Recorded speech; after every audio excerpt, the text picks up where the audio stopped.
غزوہ خندق کے موقع پر تمام صحابہ کرام رضوان اللہ اجمعین خندق کھودنے میں مصروف تھے۔ دشمن فوج کے متعلق آپ صلی اللہ علیہ وآلہ وسلم نے پہلے ہی فرما دیا تھا کہ وہ بڑی فوج لے کر آ رہے ہیں۔ اسی دوران آپ صلی اللہ علیہ وآلہ وسلم سب کو حوصلہ دے رہے تھے، بلکہ آپ صلی اللہ علیہ وآلہ وسلم ان کے ساتھ مل کر گدال لے کر زمین کھودنے میں مصروف نظر آئے، جس سے تمام مسلمان محفوظ و مامون محسوس کرتے۔ سخت سردی میں شعراء نے اشعار پڑھنا شروع کر دیا تاکہ سب کے خون گرمائے جائیں اور کوئی بھی خوف محسوس نہ کرے۔ آپ صلی اللہ علیہ وآلہ وسلم بھی شعراء کے ساتھ شاعری کرتے نظر آتے۔ اس پورے اثنا میں آپ صلی اللہ علیہ وآلہ وسلم صحابہ کرام اور کھدائی کرنے والوں کے ساتھ رہے۔ آپ صلی اللہ علیہ وآلہ وسلم ایک رسول ہوتے ہوئے بھی انہی میں سے نظر آتے۔ آپ صلی اللہ علیہ وآلہ وسلم وہیں ایک شخص کے پاس سے گزرے جس کا نام جعیل تھا۔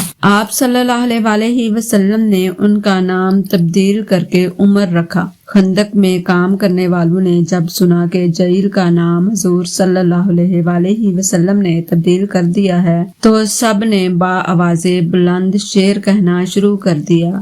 فَاسْمَعْ مَنْ بَعْدَ جَعِيلَ عُمْرَ وَكَانَ لِبَاسَ يَوْمَ الزَّهْرَ۔ آپ صلی اللہ علیہ وآلہ وسلم نے جعیل کا نام عمر رکھا اور کسی دن وہ تنگ دست کے لیے مددگار ہوگا۔